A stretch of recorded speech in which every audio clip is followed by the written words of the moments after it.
Okay, everyone, welcome. We're going to start now. Just fix my screen here. Okay. Hi, everybody. Thanks so much for being here on this evening, on this Thursday evening, a rainy evening in New York. And for those of you from around the country, welcome as well. And I am Dr. Peter Bongiorno, naturopathic doctor and acupuncturist with Inner Source Health. And we are recording. So for those of you who know other people who wanted to be here and couldn't make it, I will be sending out a link of the recording so everyone can take a look at it. And also just to let you know, as you have questions that come up, please feel free to use the chat and the Q&A and write down your questions. I would like to get to them by the end. We'll go through all the questions, okay? And actually, put that light on if you want. And I have a special guest with me as well. And before we got started with the actual lecture, I wanted to talk, come on in. This is my daughter, Sophia. Hi. And she started school today. Today was her first day of school. And when we elected to have her go into class, and they had a full day in school today. Yeah. So, and I just wanted to hear, how did that go? It was good. We just had to wear our masks all day. I mean, the teachers let us take small mask breaks with like 3-ish minutes. And then we had like one big break that's for like 30-ish minutes where we got to go outside and stuff. So that was really good. But otherwise, we were just sitting in our desk the whole entire day. How did that feel? It was good. I mean, it was kind of annoying to having to just sit in your chair. I'm not used to that. Usually we're able to go around and move classes so our legs are stretched and stuff. And to go to the bathroom, we had to stay on one side of the hallway, and only one person at a time is in the bathroom. I see. So that was kind of... Yeah, so it's a little different than it used to be, right? Yeah. But it wasn't too bad. It sounded like the teachers were really doing a good job trying to make everything work. Yeah, They did a really good job, the teachers. All right. Well, anything else you wanted to share about what it was like in school and how you felt about it? It was great seeing a bunch of people there, like our friends, and being in class with people, even though it was a little bit different, but it was still really good. So, yeah. Oh, wonderful. Well, thanks so much for coming on and saying hi to everybody. Good. Bye. All right. Well, so you heard what first day of school is like and how different it really is, right, than we've had in the past. So, okay. So, it was sweet to have her here. Okay. So, just a little bit of a disclaimer. This webinar is for educational purposes. It's not for medical advice. The information is not designed to replace conventional medical advice, and always speak to your licensed healthcare physician for your proper and best care. Okay. I want to acknowledge the wonderful people I work with in my office. From left to right, that's Dr. Victoria Liotta, who is an acupuncturist and doctor of acupuncture and massage therapist. Dr. Dawn Siglan, who's a naturopathic doctor and acupuncturist. That's Rachel Bozier, who's a physical therapist, wonderful pelvic floor healer. Dr. Pino Lo-Giudice, who's a naturopathic doctor and acupuncturist, and Lindsay Ross, who is our office manager, and myself. All right, and we are in and working. Okay, before we get started too, I just wanted to let you know about an article I wrote actually in March, which despite the fact that I wrote it in March, I am actually quite proud of it in the sense that it's pretty up to date in terms of natural medicine recommendations and what I think people should know about. So I will be sending out the link for this webinar, and I will also send out the link. I'll send out a sheet with the link for a few resources, including this article, because I would like you to have it, and I will be referring to it tonight. So the outline for today: how contagious is it? What's going to happen in the fall? How do I protect myself and my family? New research on natural medicines, update on children. What tests can I have to see if I'm susceptible? Genetics. What drugs work to treat it? What drugs make it worse? What about masks? Can I get reinfected? What about testing? And when is this all going to be over? So I spoke to a number of people when I was putting together this webinar, and I tried to include all the questions that I thought I was hearing. So hopefully I'll be hitting a few questions that you're interested in. And like I said, please do use the Q&A if there are questions that you have that I don't cover. So why am I inspired to do this?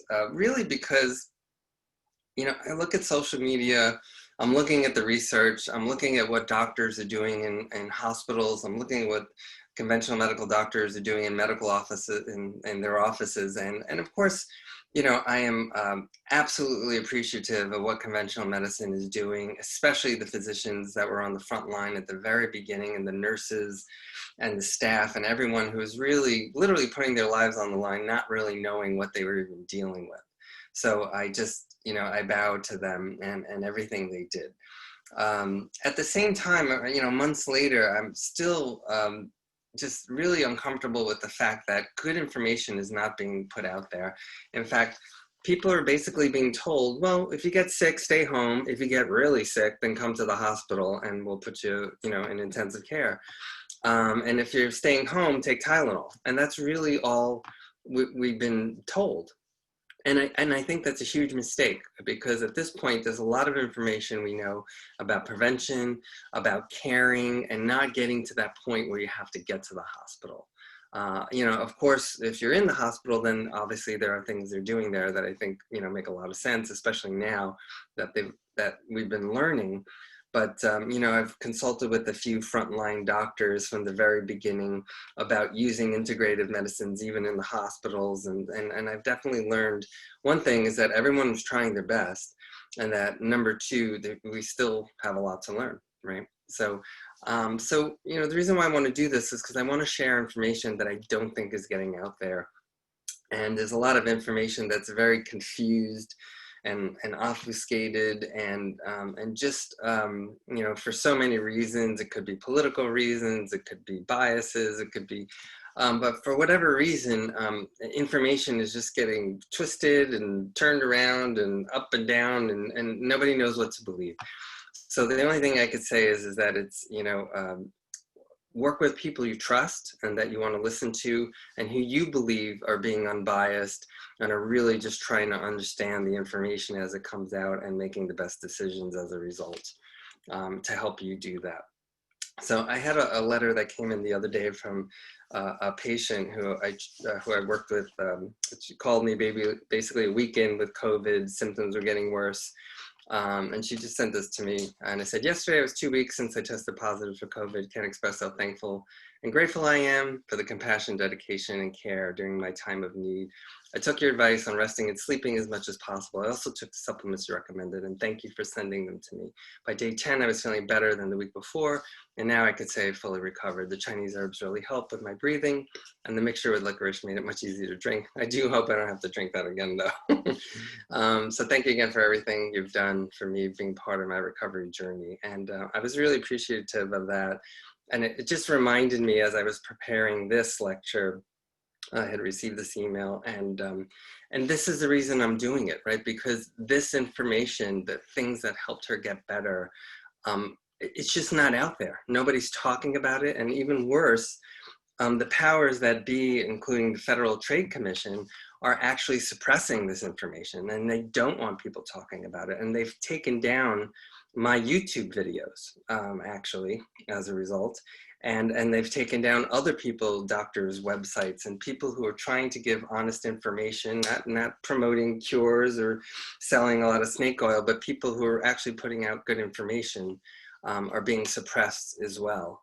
And so my hope is, if this can reach a few people, and those few people can get it to a few people, and those few people can get it to a few people, we could still spread the word, even though the powers that be at Google and YouTube and Facebook and all these places are censoring it. So, so that's the reason I want to do this, and I'm excited to do it. Okay, So let's talk about, and if you notice, even in the title, I didn't put the word COVID or coronavirus or pandemic, or because all those words flag this type of information, and then they take it down. So let's see. Hopefully this one will stay up. We'll see how it goes. I will put it up in 1 or 2 places, and if for some reason you can't find it anymore, you can always contact me.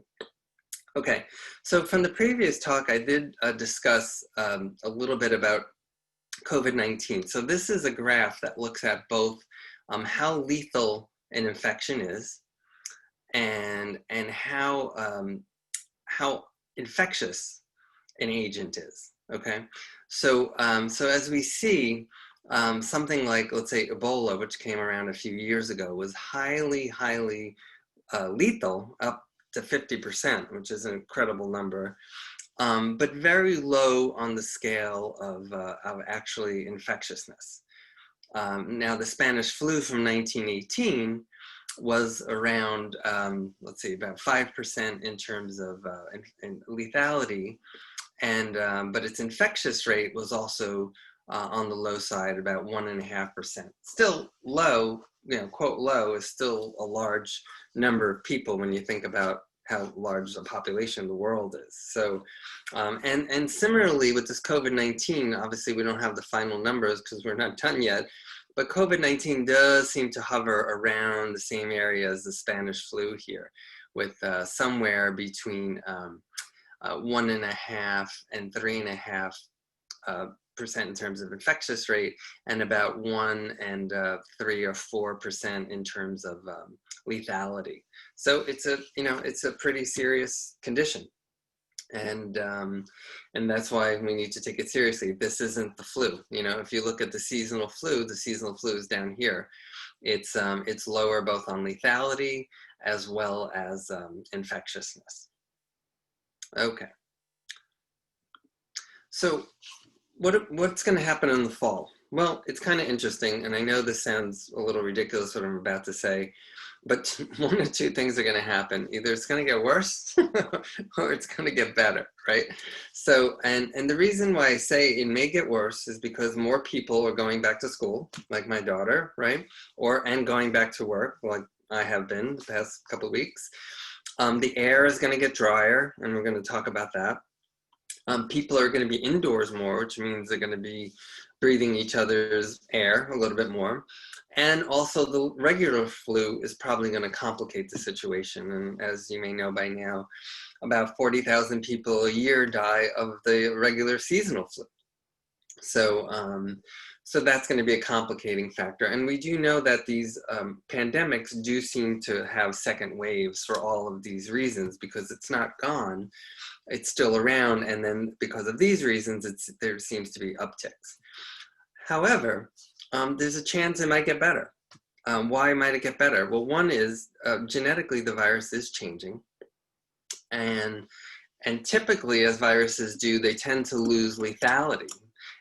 They do get a little more infectious, but they get a little less deadly. So that means that more people will get sick, but not as sick.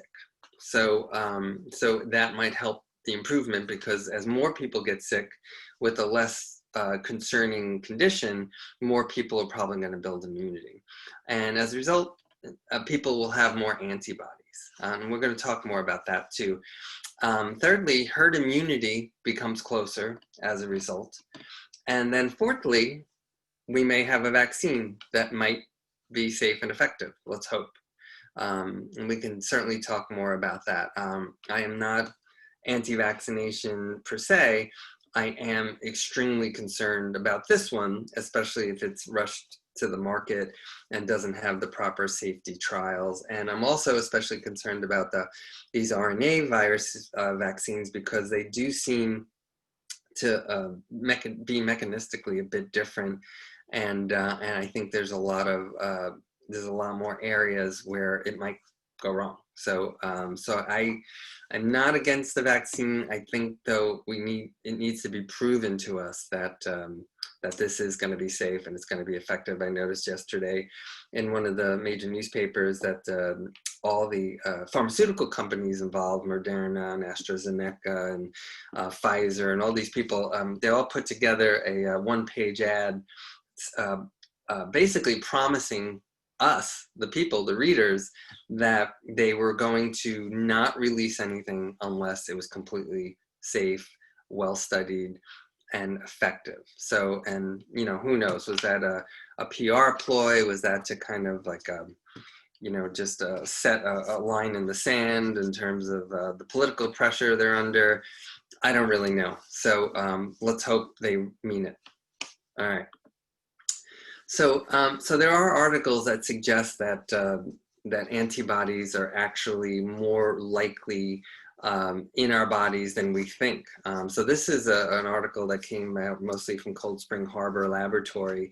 The worst affected areas, such as New York City, are almost at the threshold, meaning they will not be sources of spread to other areas if a second wave occurs. So this came out a couple of weeks ago, and what they're suggesting is that that we might have more immunity in the New York area than we think. And I'm not going to go into the details of why they believe that, but they've done testing on people, and they found certain aspects of their immune system and their T cell ability might be more active and more responsive to get rid of the virus than we already thought. This is a preprint article, so that means it hasn't been fully reviewed yet. And then another article from April of 2020 from Mount Sinai, they published a study suggesting that 19.3% of people in New York City was already exposed to the virus. So much, much higher than they had expected. And then in June 30th, the former FDA head, Scott Gottlieb, said around 25% in New York City probably have been infected with the coronavirus. So that numbers are even higher. And probably by now it's even higher. It could be 30, it could be 35%. So, so could that be one of the reasons why we're seeing such a low rate of virus infection and deaths at this point, and why it hasn't popped up even though we've had gradual reopening since May? So it could be, and that could be a great sign for us. It's hard to say, we got to see. This study actually looked at other aspects of T cells and how the immune systems worked. And basically, without going into the details, it also suggests that we might be closer to herd immunity than we think. SARS-CoV-2 T cells are found in people who never had exposure to CoV-1, 2, or contact with people. So that might mean that maybe other coronaviruses that people are exposed to help create certain lasting T cells. So again, this all points to the idea that it's possible that that we may not, at least in New York, have a second wave. Now, I don't know about other areas of the country, maybe where some of you guys are listening from, but at least in New York, we have some data that suggests we might be in better shape than we think. Herd immunity is usually considered 67%, right? Meaning that about almost 70% of people have to have antibodies to protect pretty much the whole group of people. Now, but we have to remember that that number is based on vaccinations. So when you give vaccines, you need about a 65, 67, 70% immunity or antibody response in order to get that effect. When it's done through nature, meaning when we have these infections that run around like SARS-CoV-2, it's very possible that we can create herd immunity actually a much lower percentage. And that's what this article here is talking about too. And, you know, and I give you all these articles because if you want to read them and look into them further, they're all here for you. So instead of just listening to me, you can look at it yourself too. So that's interesting stuff to me, because this was actually something I didn't realize until I read this article, that herd immunity and that 70%, that golden 70% number is actually based on vaccinations, whereas when it's done in the wild, meaning from infections from nature, that actually we create more immunity at a lower percent. Okay, and then that's kind of a funny little thing I put up on Instagram. If you guys are on Instagram, please join me. I was thinking maybe Italians don't really need antibodies because we use garlic all the time, right? Garlic can fight viruses. Allyl disulfides and allotrisulfides are compounds in garlic that have a clear anti-coronavirus activity, an inhibitory effect on ACE2 proteins, which are the proteins that allow the virus to actually come in. So there was a study a couple of months ago that came out suggesting only 2.5% of Italians actually have COVID antibodies. And so hopefully the garlic will make up for that. All right. So how do I protect myself and my family? Well, you know, in a previous talk, I talked about how important it is to lower inflammation in your body and how important it is to get antioxidants up in your body. You know, children and people who generally do very well with this virus, they have low levels of inflammation going in, and they're very nutrified, and they have a lot of antioxidants going into it. And those seem to be the people who do the best. So the idea is, if you want to protect yourself, these are the things you really want to focus on: lowering inflammation, nutrifying your body, and getting your antioxidant status up. Of course, all the and I talked about this previously: washing hands, not touching your face because that's a main way of transmission. Sneeze or cough into a tissue or to your elbow if you don't have a tissue. Social distancing, of course. Quarantining your mail. You know, what's being shown is that people are not catching this coronavirus from the mail, from takeout, from going shopping and picking up packages. I think it's still worth being careful, you know, in terms of washing your hands regularly and not touching things and touching your face, because it certainly is possible. There are studies that suggest, you know, the coronavirus can stay 3 to 7 days on a surface, depending on the type of surface. But it doesn't seem like it's a huge mode of transmission. And the same thing with food purchasing. You know, maybe we don't have to soak our broccoli in bleach anymore, you know. And then wearing face protection, right? So wearing a mask as well. And we're going to talk about masks in a bit. And again, I'm talking about these things quickly because these are things we've talked about in previous lectures, and you could always look at those posts at some point. Pre-exposure, naturopathic basics: get plenty of sleep. It's so critical. Sleep is when you build glutathione. Sleep is when you lower inflammation, is when you clean your body and your lymph system out. Really important. Drinking plenty of water. If we're not hydrated, we're not going to be able to clean our body out and have the most efficient immune system. Exercising moderately supports the immune system. Exercising a lot will actually lower your immune status, so you want to be careful with that. Stay positive and laugh. That's, you know, really critical for a good immune system, is being happy as much as you can and doing the things that you love to do in your life, or working on your stressors, you know, so that you process them better. Nobody has a perfect life, right? And then eat an anti-inflammatory diet. Without knowing a particular person, I'd probably recommend the Mediterranean diet. And then not smoking, for many, many reasons. And then what I call pre-exposure, you know, if you haven't had this before, or if you're concerned you might get it again, making sure you have the setup for a quarantine at home.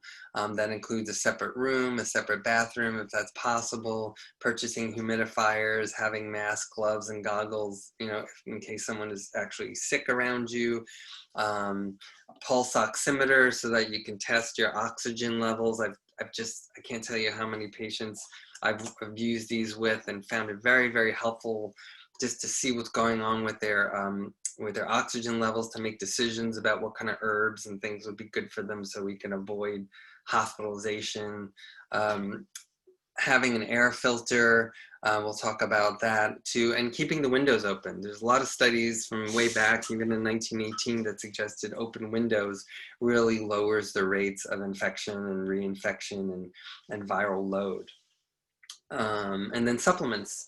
vitamin D, and again, the resource that I will send you guys in the link, the article I wrote talks all about these, why vitamin D is so important. Selenium is an antioxidant, vitamin C, vitamin A, which of course you shouldn't take if you're planning on being pregnant or if you're pregnant, and then zinc as well.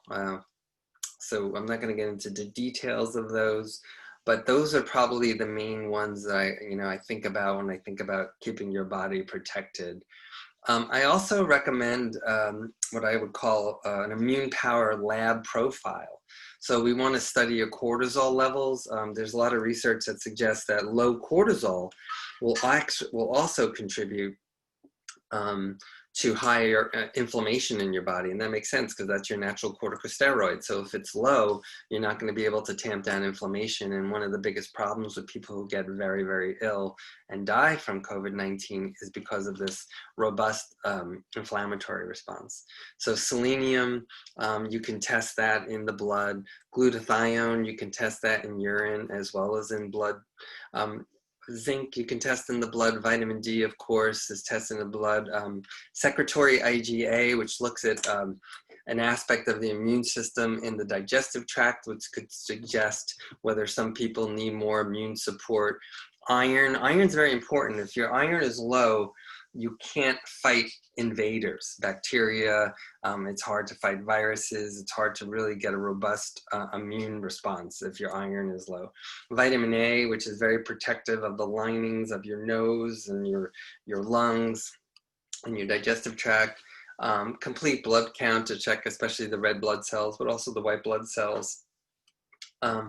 There are certain genes which we don't really have a lot of time to talk about today, but I do check them to see if there's any issues or at least any predispositions. And there's a double there. We're going to get to genetics in a second, so we'll talk a little bit more about that. And blood type, right, which is also conferred by your genetics, which could suggest whether you might be more susceptible to the COVID-19 as well. And then, depending on the individual, you want to check out a few other things like thyroid, whether they have a lot of inflammation, whether there might be other endocrine problems, hormonal issues, other things that might contribute to their well-being, autoimmune conditions, things like that. But these would, what I say, would be the basics. And if you're going to the doctor and you want to know all there is to know, you ask your doctor to run these, take a look at them. So this way you can work on balancing them and have the strongest system possible. Next one. Okay. Oh yeah, so there's just a study about low cortisol in people who have severe respiratory syndrome, which is, this was looked at in SARS-CoV-1, and what they found when people got really sick, they also had very low cortisol. Now, of course, they looked at it after they got sick, but I believe that they are already low, and that probably participated in why they got sick. And then here's a study from 2020 looking at COVID-19 and adrenal insufficiency. So when the adrenals are very low, you're not going to be able to do the job of really fighting the way you need to fight. So, and for those of you who are already patients, we love doing those adrenal tests because they're very accurate and they really give us a great picture of what's going on with your cortisol, your stress system, your DHEA, and that can really help us make good decisions to help people feel better. So I mentioned humidifiers before. What's the deal with humidifiers? Why is that a thing? So there's actually a band in college called Humidifier. They're a really cool band. Anyway, so coronavirus spreads more indoors at low humidity. So one of the reasons possibly that winter is a problem. So I always recommend getting one of these little monitors here, have a picture on the right, and getting a humidifier and checking the humidity as the weather gets cooler. I mean, today in New York is an extremely humid day. We definitely don't need a humidifier on. But once it starts dropping below 60, you got to start looking at that. And I recommend people keep it around 50%. My only caveat is some people have very strong sensitivities to mold. And sometimes when you increase humidity, you also increase mold. So you have to balance what's going to be best for you. But definitely dryness makes it worse. So the air humidity determines how much water a particle can bind. So, so when there's a lot of humidity in the air and somebody releases the COVID virus, it's going to bind to the particle and it's going to drop to the floor. If the air is dry, it's going to float around a lot more and be more likely picked up and aspirated into the next person. Makes sense, right? I also mentioned air filters. Why did I mention air filters? Well, in general, listen to this. Have you heard this information before? Probably not, because they don't talk about this in the news. About 8.8 million people die a year prematurely, right, from air pollution. Air pollution, 8.8 million people. Now, I know we're talking about the pandemic, and and we've lost in the United States 200,000 people, and around the world many, many more. Think about that pandemic. 8.8 million people a year die. That if there wasn't pollution, they wouldn't die. So that's one issue, right, on its own. The second issue is emerging evidence suggests that there may be a positive association between long-term exposure to air pollution and COVID-19 mortality. It makes perfect sense, right? You're destroying what's going on in your respiratory tract. You're killing all the antioxidants. What did we say we need? We need to lower inflammation. We need to raise antioxidants in our body to really be strong against this. What does pollution do? It lowers our antioxidants and it raises inflammation, does the exact opposite. So of course we're going to be more susceptible to COVID-19. It depletes our glutathione. Anyway, so that's why I strongly recommend air filters. A good quality air filter, the better quality you can get, the better. Because the air we breathe just is not good air, and it's making us susceptible not only to COVID-19, but to a whole host of conditions. Even diabetes has been shown very linked to air pollution as well. So cardiovascular disease, certainly cancers have been linked to air pollution. So it makes sense that we're losing 8.8 million more people a year around the world than we need to. All right, so and then in my previous talk, and I'll send you this when I send you the article I wrote, but my previous talk also gave a chart of a viral stage, and then what possible recommendations would be useful for those particular stages. So of course, I strongly recommend always you speak to your physician, your regular physician, just to check in, just in case, things go south and you need hospitalization. And then of course, check in with a naturopathic doctor or a natural practitioner who really knows how to use these. He knows how to use Chinese herbs and knows how to use anti-inflammatory herbs and melatonin and all of these things to know when to use it at the right time and when not to use certain things. So, okay, next one. So what about new research? So, like I said, when I wrote that original article, which you guys will get, it was all based on other coronaviruses and just other flus and respiratory syncytial virus and other things that I'd already learned in terms of what I thought would be useful. But now, as the research is coming out, I have to say, all the things that I had picked out originally really seem to be showing up as the things that are useful. And I can't actually say that anything in there has been a mistake. So, I'm really glad about that because, I felt like our clinic was able to help people from the get-go with that information. So previously I talked about how with COVID-19 now they know people with lowest vitamin levels are more likely to pass from it, and you could read that there. That was an Indonesian study that was very well done. Another study with similar information talks about the importance of vitamin D. So now this isn't theory anymore. Now we're seeing actual COVID-19 studies and these, okay. So optimal nutrition status for well-functioning immune system to protect against viral infection. So, and then this study just looked at all the nutrients that are probably useful. So that was a relatively new study that came out a couple of months ago too. The vitamins, folate, trace elements, zinc, iron. It sounds like it's just a really good quality multiple vitamin and some omega fats, which makes a lot of sense to me. And then they also recommended vitamin C and vitamin D. So certainly corroborates everything we've been talking about already. Zinc, there's a lot of controversy about hydroxychloroquine, and I do think there's some possible benefit to that medication. I think some of the studies were a little skewed.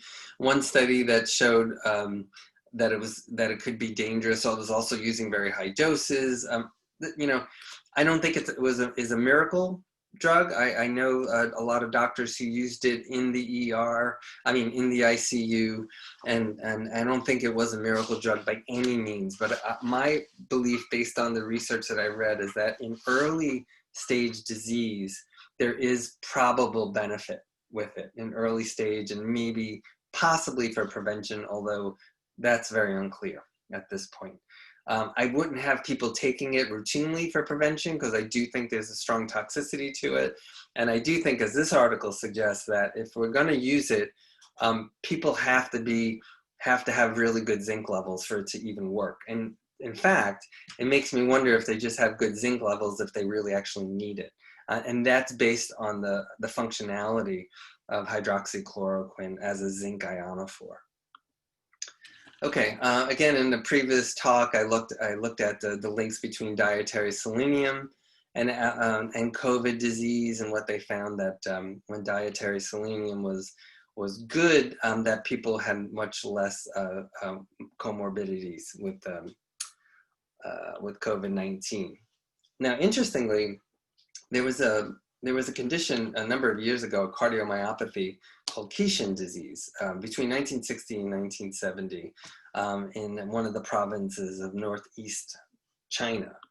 And what they found was a number of people were getting heart failure and pulmonary edema, right?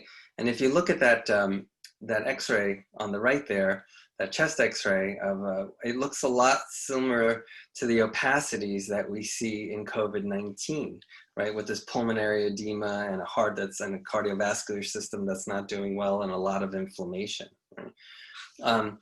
Current research suggests now, after it took a number of years, but what they finally showed was that lack of selenium in the soil resulted in a much more virulent strain of a Coxsackie virus becoming the dominant viral species.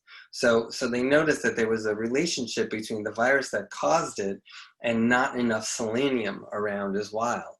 And so what they thought was that the soil's not enriched, then they needed to give people these foods that had selenium in it. Brazil nuts, which has about 93 micrograms of selenium per nut, which is a good dose for a day.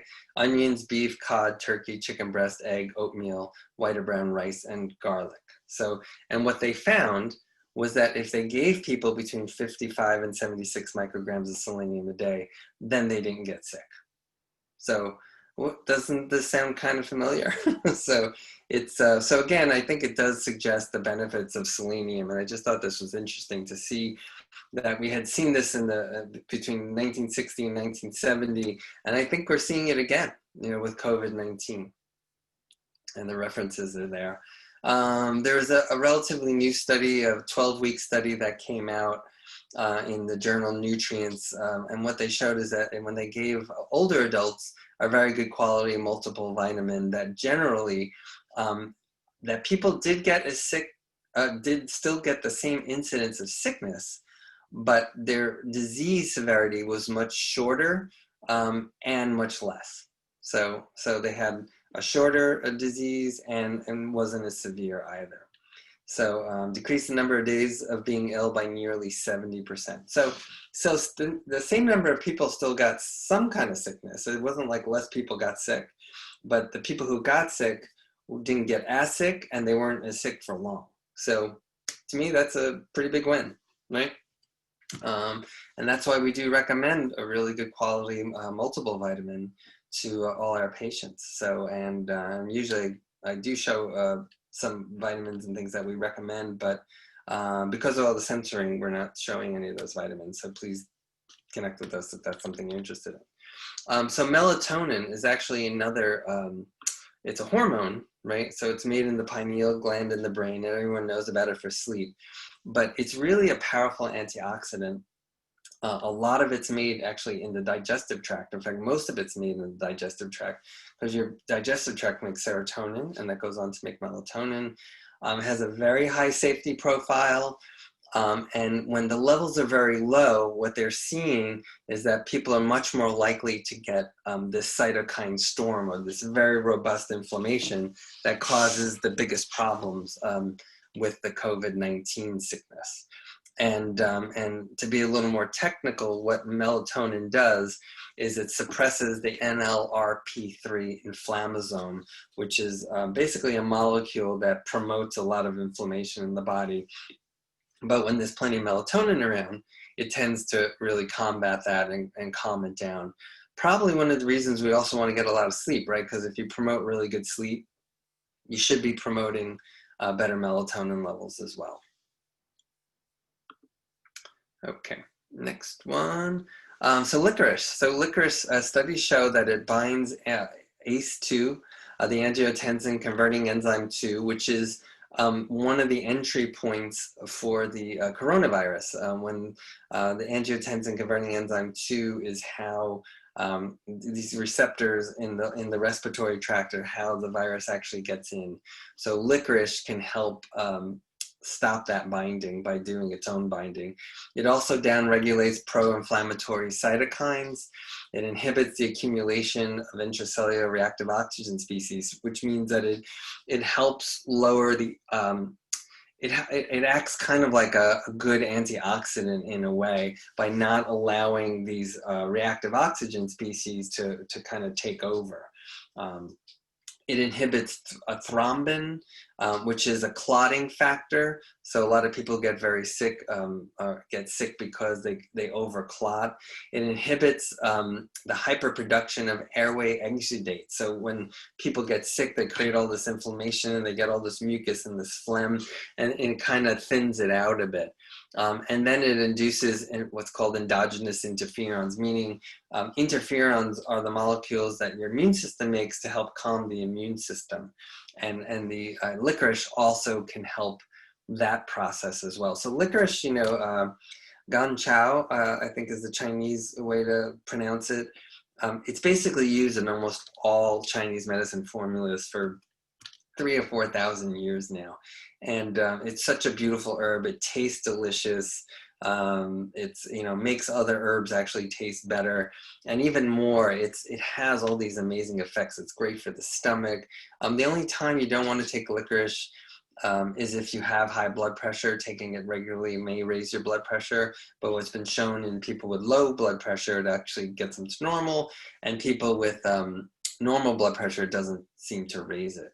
So, and then the other issue is with pregnancy. If you're pregnant, you got to really check with your doctor, and you probably shouldn't be taking licorice either. But other than those contraindications, licorice is generally quite healthy, and it's very good for your adrenal glands too. Okay, so endogenous deficiency of glutathione. So the other important antioxidant in your body, the most important antioxidant, is glutathione. And what they're finding is that when glutathione is low, it's more likely that you're going to go on to have serious manifestations and death from COVID-19. So, so glutathione is made in the liver. It's made from vitamin C. It's also made from N-acetylcysteine. And having ample amounts of glutathione helps you fight. In fact, it's one of the things we absolutely recommend having on hand, just in case you get sick. Okay, natural ways to boost glutathione: sleep. And if you're a patient of mine, you know I'm always harping on getting sleep, especially with COVID-19.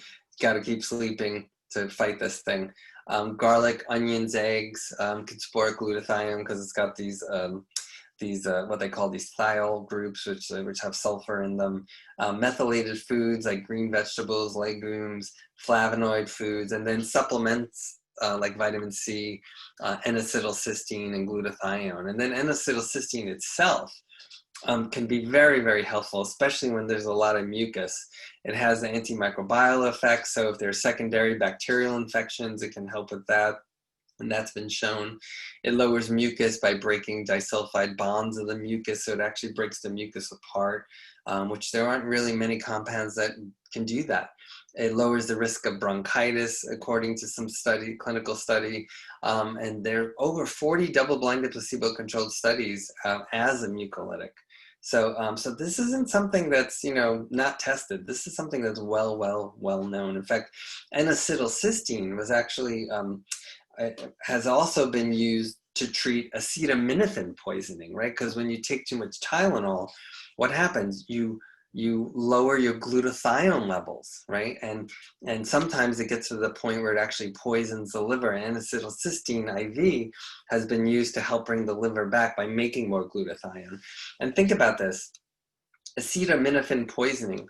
What do they recommend when you have a headache from COVID-19? Acetaminophen. They recommend Tylenol.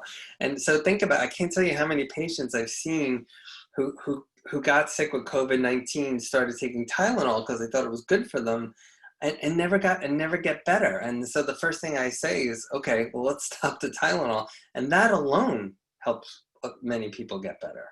So we got to watch what we're telling people. These over-the-counter drugs, they're not innocuous. So N-acetylcysteine, here's an article if you'd like to read about it, that came out not too long ago, discussing the probable mechanisms and why it's going to be so helpful. Okay, so children. So what about children? In the beginning we thought children weren't really affected by it. Now we're starting to realize that children are being more affected by it than we think. About 9.8 of all COVID cases in the US, up from about 2% in March. 729 cases of this multi-system inflammatory syndrome, which is what you hear about on the news. And even though it's still relatively a small number, it's significant. And of course, when your child is sick, you're going to be worried for your child. So, and that's completely reasonable. And but the total number of cases, not of the inflammatory syndrome, but of kids getting COVID, is around 500,000 as of August 13th. And Hispanic children about 8 times as likely as white children. Black children about 5 times as likely. And there's a lot of reasons for that. Genetics might be a small portion of it, but also because of sociological issues too. And yeah. All right, so next one.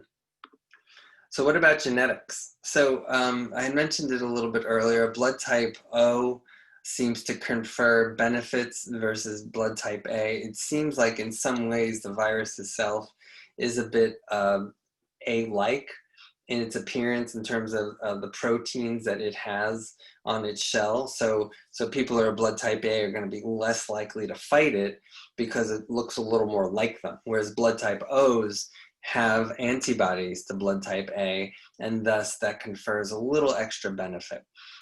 It's not abundantly clear, and there's been a few articles, one from Harvard, who's suggesting some of this isn't true, and other articles from other places suggesting that, no, yes, blood type does make a difference. From what I've read, it does seem like it does confer an advantage to be blood type O over A, but it doesn't mean that if you're blood type A, that you're going to do terribly if you get COVID. So members of my family who are A, who have had it, they did just fine. So there's a lot of factors involved besides just being blood type. And then there's a couple of genes. I wrote 3, I meant 4 genes, and those are the genes. And I'm not going to go into details about the genes, but 2 of them right now are easy to look at through the raw data from 23andMe. So when I do the lab profile with the patients, and look at things like cortisol and selenium and vitamin D, I also like to check these 2 genes as well. And if we see that there are certain variants of those genes, I know that they might be a little more susceptible to COVID-19, and I might give them extra protections as a result than maybe I wouldn't give for other people. So it's definitely something that's evolving, and we're learning more every day about the genetics, how genetics are involved in this. But that seems to be, in a nutshell, what I think is useful at this point clinically. So what drugs work, kind of? I think, so what's being shown in the ICUs is anti-clotting medications seem to help, because when people have this inflammatory storm, it also creates a lot of clotting. And so anti-clotting drugs are now becoming somewhat standard as people are getting sick. They're not using as much ventilators anymore. In fact, there's whole storehouses of ventilators, because we were so reactionary with with manufacturing more ventilators. We probably should have just been manufacturing more masks. But so anti-clotting drugs, dexamethasone. If I had to go to the hospital and I had severe COVID-19, I would probably start by asking for dexamethasone. And I give you this list because if you need it, you have a list in front of you of what you can ask doctors might be useful in a particular case for you and your family. Ivermectin, which is sadly not really talked about, but I think has some pretty significant studies. Ivermectin is a drug that's used with zinc and doxycycline. It's actually an anti-parasitic. I won't get into the details of that. Unfortunately, I missed the bullet on that, but the next one is remdesivir. That's a drug which was really highly touted by Gilead in the beginning, the maker of the drug. I think it does have some benefits. They claim 30% reduction in death, but when you think about it, it's like you have a study of 1,000 people, and maybe 50 people will die, from it, and then, but then with the remdesivir, it'd be like 30 people would die instead, and then they give it a percentage on that result. So it makes it sound like a lot. I do think it has some benefit, but it's not as strong as obviously we would like. It's something nowhere near 100% in saving everyone's life. There's another drug called Tadil, which is human vasoactive intestinal polypeptide, also known as VIP, which is having some good results in clinical trials. Convalescent plasma, which is the idea is that you take the plasma from someone who had COVID-19 and you give it to someone who is sick, and the antibodies should help. Unfortunately, I haven't seen fantastic results from the studies I saw either. Again, some benefits, but not nowhere near we would like them to be. And then hydroxychloroquine, I put that at the bottom because I think there's some benefits in maybe preventive if given early. But it certainly doesn't seem to be the blockbuster saving lives. The doctors I've talked to in the ICU, they were trying that.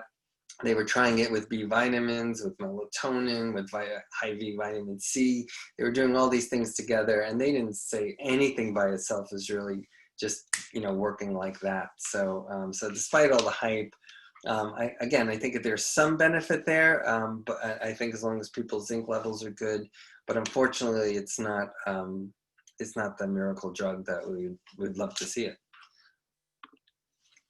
become. Okay, so what drugs make COVID-19 worse? Well, as I mentioned before, non-steroidal anti-inflammatories, especially acetaminophen, they beat up the gut, and the gut gets very permeable, and that creates a leaky gut situation, which creates more inflammation in the body. It lowers glutathione, as I mentioned earlier. It stops airway reflexes. So if your airway wants to clean something out, it can't as well anymore. And then acetaminophen slows viral clearance because it suppresses the immune system. There's a reason why a fever goes down. It goes down because you're stopping your immune system from working. So when do you use things like that? When the fever is so high that now it's causing problems, like maybe 104, 103.5, something like that. But as long as the person feels relatively okay, they're not in convulsions, they're not very, very super uncomfortable, try to stay away from them, because they're only going to suppress the immune system. They're going to make it harder for it to get better.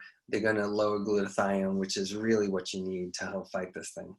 And then the PPIs, the proton pump inhibitors, has been shown that when those are used, you get a dramatic increase in infection between the gastrointestinal tract and the lungs, meaning that the GI tract also holds a lot of virus, and what's been shown is that it can even reinfect what's going on in the lungs. So I don't think it's clear how, but we do know it does do that. And what's been shown is that when patients take PPIs one time a day, there's a 215% increased risk of testing positive, so over twice increased risk. And then if they take it twice a day, over 300% increased risk.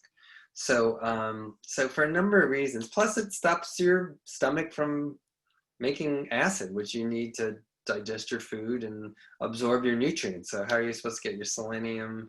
How are you supposed to get your vitamin A? How are you supposed to get all these things if you can't break down your food properly?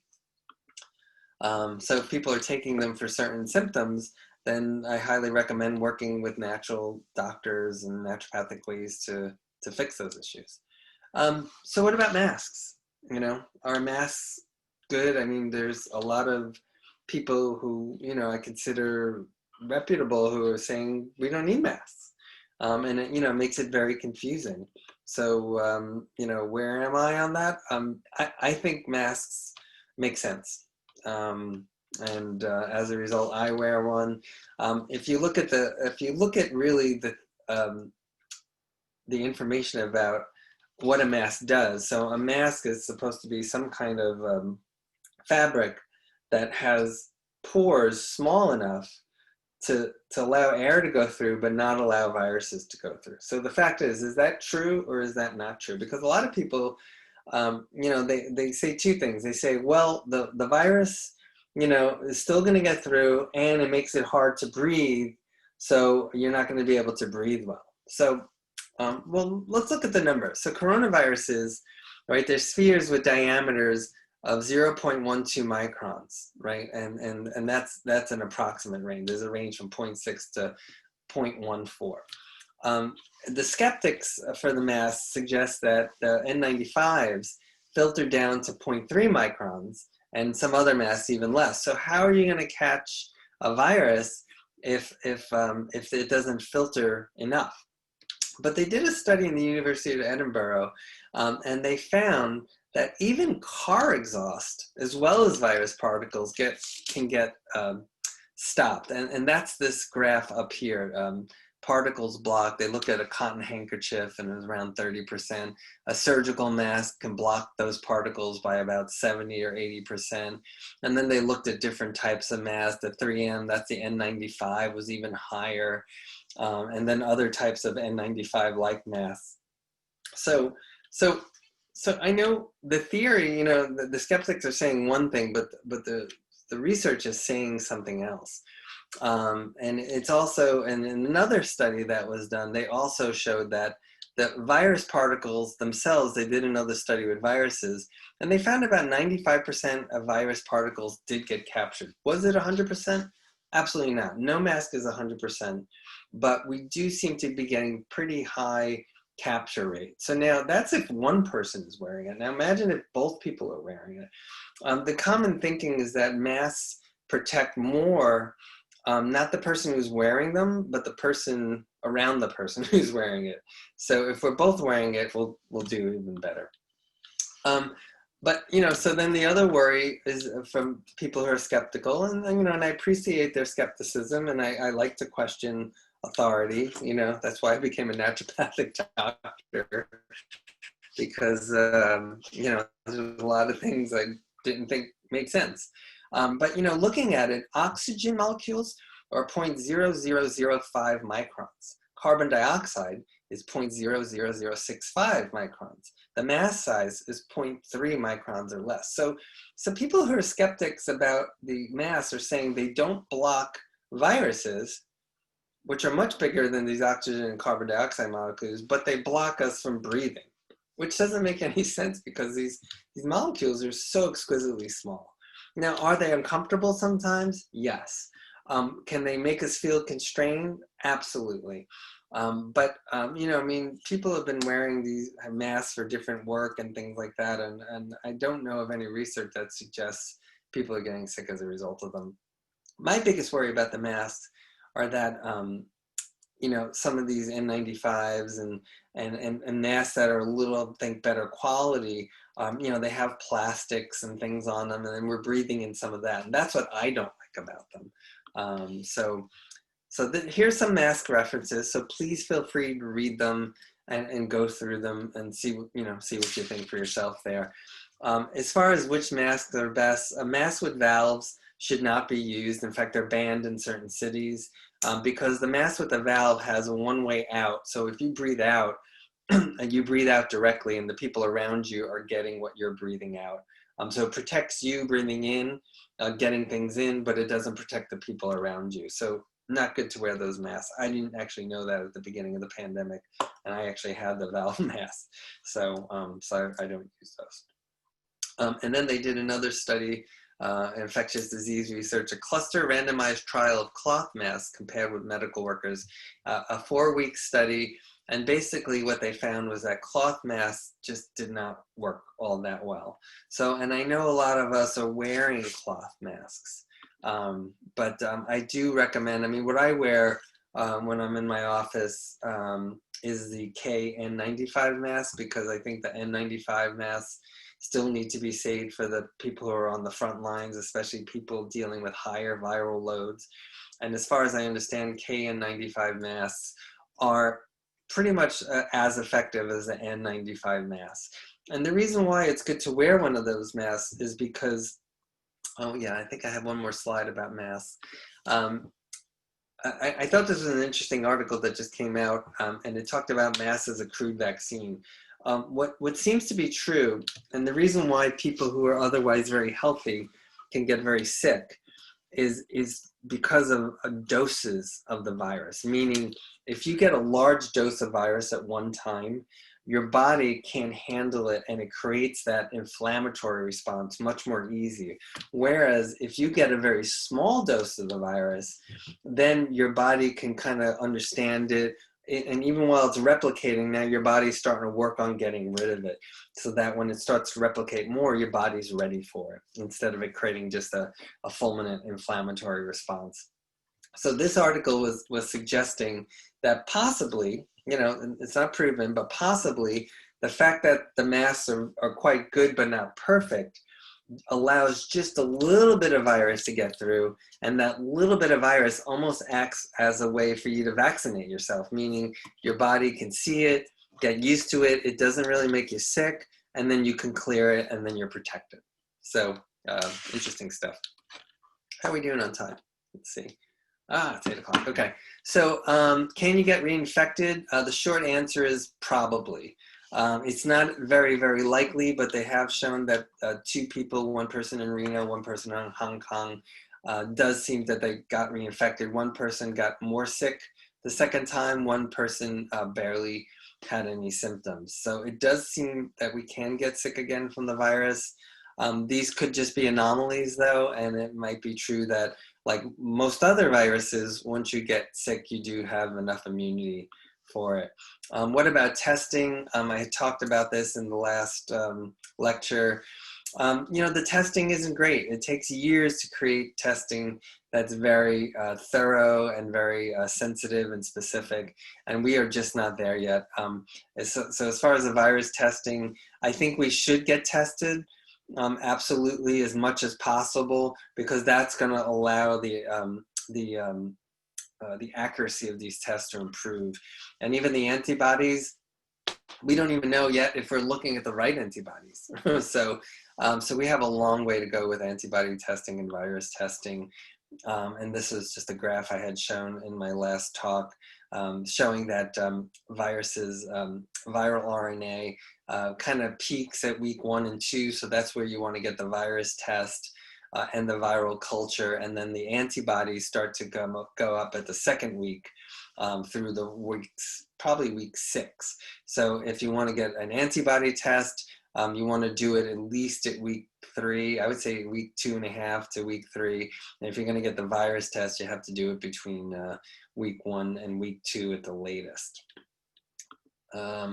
When is the sun going to be over? It's going to be over when there is adequate testing that works for viruses and antibodies, when we have really good contact tracing and containment, which At this point, we still haven't gotten the first two in our country. And then when we get herd immunity, which we had talked about, when there's a vaccine that's safe and effective, and when there are treatments that are safe and effective. Studying poop in drain pipes is going to be very helpful. In fact, they're going to, in some universities, they're not even going to test kids. They're just going to test the poop from the bathrooms to see what the viral load is. I do know, I have twin nephews who are going to school in Virginia, and it sounds like everyone there has coronavirus. And I have a niece who it was a sad story because she actually was talking to me on the phone on a Saturday night because all her friends were sick and she had nothing to do, to the point where she was actually just talking to her uncle on a Saturday night as a senior in college. So that was pretty sad. So right now at the universities, it sounds like all the kids have coronavirus, from what I've heard. So, and studying poop might help us understand when it's finally going to improve. I just also wanted to mention again, one of my biggest worries is the secondary effects of people not working, not having food, children who aren't going to school, who aren't getting fed. And you know, in New York City, there's a lot of secondary sickness and secondary and you know, poverty and people who are homeless as a result of all this that's going on. And I think we have to make sure we take care of everybody while this is happening, so this way we can all get through it and get out of it. So so there are relief funds to donate to. Do your research, find out who you think is the best, and let's help all those around us. As an end note, Peter Diadamo, who I think is an amazing reference for a lot of this, he has an amazing Facebook page, and he posted this article from Forbes where the writer was saying you must not do your own research when it comes to science. And the writer said, and it's a senior editor at Forbes, said the reason's simple. Most of us, even those of us who are scientists ourselves, lack the relevant scientific expertise needed to adequately evaluate that research on our own. So they're telling you just listen to authority and don't think for yourself, basically. And look, I mean, listen to the people who are the experts, no question, but also think for yourself. I completely disagree with this article. I think people do need to do their own research and make themselves intelligent about these things, you know, because people aren't stupid. You're not dumb.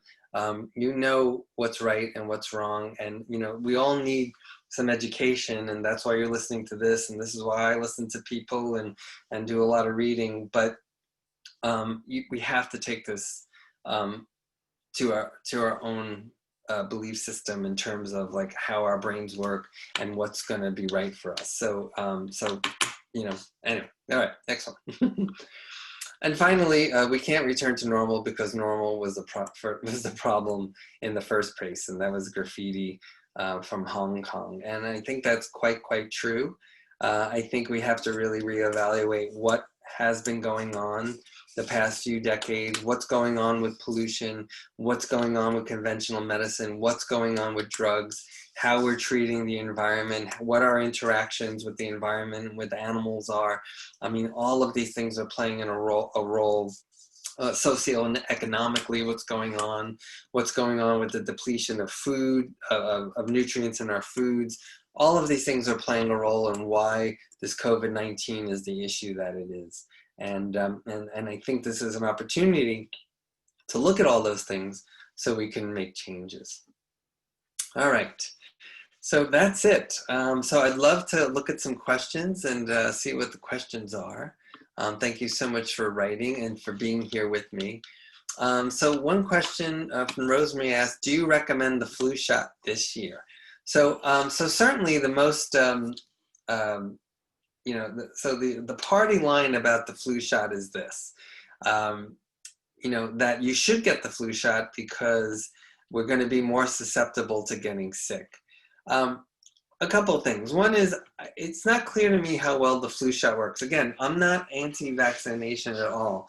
You know, I think when a vaccine's safe and effective, I'm all for it. So I'm not blatantly anti-vaccination, but I do like to look at the literature, and the literature about the flu shot doesn't make me feel strong about it.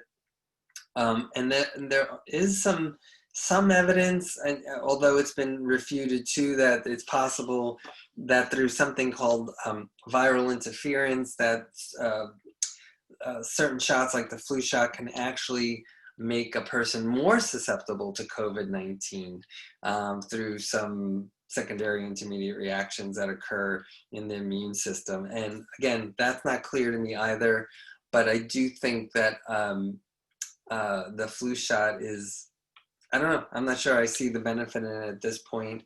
And I worry about the adjuvants and things that are in it as well. There's some research that also suggests that one of the reasons why Italy was hit so hard was because they were using a new version of a flu shot, which had more of this viral interference and actually made the death rate even higher. So hard to say. Okay, so Victoria had asked, have you heard anything about clotting with those who have had COVID? So certainly there's a number of people who have had these, what they call the long haulers, people who got sick and then and then their body kind of changed to the point where they have changes in clotting factors, changes in inflammation. I've seen patients who had, who previously had autoimmune conditions, got COVID, and then the autoimmune condition, whatever it was, multiple sclerosis, psoriasis, lupus, actually came back. So my guess is that people who already had some clotting issues to begin with, it probably upregulated inflammation and upregulated those issues in their body, and then they ended up with more clotting issues. So, and then let's see, Rosemary asks, are there supplements that you recommend for children? So yeah, certainly do. For children, it's going to really depend on a few things. It's going to depend on their age. It's going to depend on their weight. It's going to depend on their health status. And I don't love running blood work on children, but if you do run blood work, I do like to see their iron levels, their vitamin D levels, and their zinc levels. If I don't know those things, then usually it just depends on the age and the weight of the child. I will recommend just a good quality multiple vitamin for their age. And then I look at it, and if I think there isn't enough selenium, or if there isn't enough vitamin D or enough zinc, then I might supplement drops for those, especially for the children who don't swallow the who don't swallow capsules yet. So let's see, and then we have a few other notes. I know we should get going. So, some people said hi to Sophia. That's really sweet. Yeah, it was nice to have her here. Garlic is good for social, yeah. So Victoria says garlic is also good for social distancing. Yeah, that's true. But if we're all eating garlic, then it wouldn't matter, right? So, and then interesting about the lack of selenium and quinine. Okay, so I think we got through mostly everything. It was such a pleasure to be here. Thank you so much for being part of this and being with me for this really important discussion. And I will post this, so please tell your friends. Please join Facebook page. Please join my Instagram page. I'll be posting more things as the weeks come on, especially as I get more information. And and definitely stay in touch. And more than anything, take really good care of yourself, take good care of your loved ones, and stay healthy. All right, thanks so much. Good night.